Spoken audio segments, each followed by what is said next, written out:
Jubilee hills ఉప ఎన్నిక ఇప్పుడితే hot topic గా మారింది. ఈ ఉప ఎన్నిక పైన సీఎం రేవంత్ రెడ్డి ఫోకస్ పెట్టారు.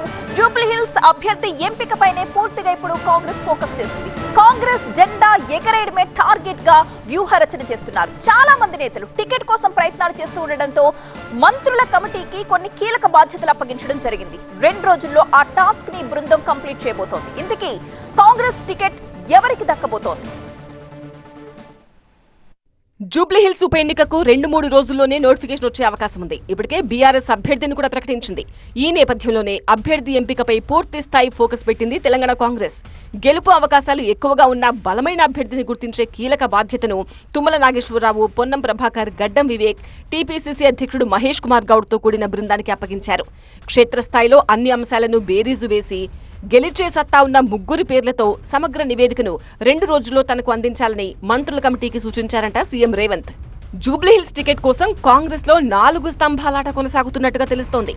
సికింద్రాబాద్ మాజీ ఎంపీ అంజన్ కుమార్ యాదవ్, కాంగ్రెస్ యూత్ నాయకుడు నవీన్ యాదవ్, హైదరాబాద్ మాజీ mayor Bonthu Rammohan, Rahmat Nagar corporator C N Reddy ticket దక్కించుకునేందుకు తీవ్ర ప్రయత్నాలు చేస్తున్నారు. అయితే స్థానిక నేతనే బరిలోకి దించాలన్న ప్రతిపాదనకే సీఎం రేవంత్ మొగ్గు చూపుతున్నట్టు టాక్ వినిపిస్తోంది. ఈ లెక్కన నవీన్ యాదవ్ కే సీట్ వస్తుందనే ప్రచారం జరుగుతోంది. జూబ్లీ హిల్స్ ఉప ఎన్నిక ఫలితం ఆధారంగా హైదరాబాద్ లో కాంగ్రెస్ భవిష్యత్ ఆధారపడి ఉంది. జూబ్లీహిల్స్ లో పాగా వేస్తే రాబోయే జీహెచ్ఎంసీ కార్పొరేషన్ ఎన్నికల్లో మెరుగైన ఫలితాలు వస్తాయని సీఎం రేవంత్ భావిస్తున్నారట. అభ్యర్థి ఎంపిక విషయంలో ఎలాంటి పొరపాట్లకు తావివ్వకుండా అత్యంత పకడ్బందీగా వ్యవహరించాలని సీఎం స్పష్టం చేశారు.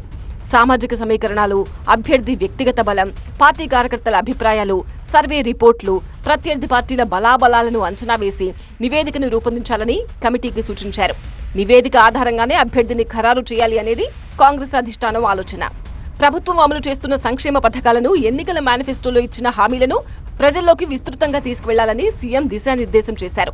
ఇన్ఛార్జ్ మంత్రులు ప్రచార కార్యక్రమాలకు నాయకత్వం వహించి పార్టీ శ్రేణుల్లో నూతనోత్తేజం నింపి గెలిపే లక్ష్యంగా పనిచేయాలని సీఎం రేవంత్ రెడ్డి సూచించారు. సీఎం రేవంత్ రెడ్డి దిశానిర్దేశంతో మంత్రుల కమిటీ కసరత్తు మొదలుపెట్టింది. టికెట్ ఎవరికి దక్కబోతుంది అనేది ఆసక్తిగా మారింది.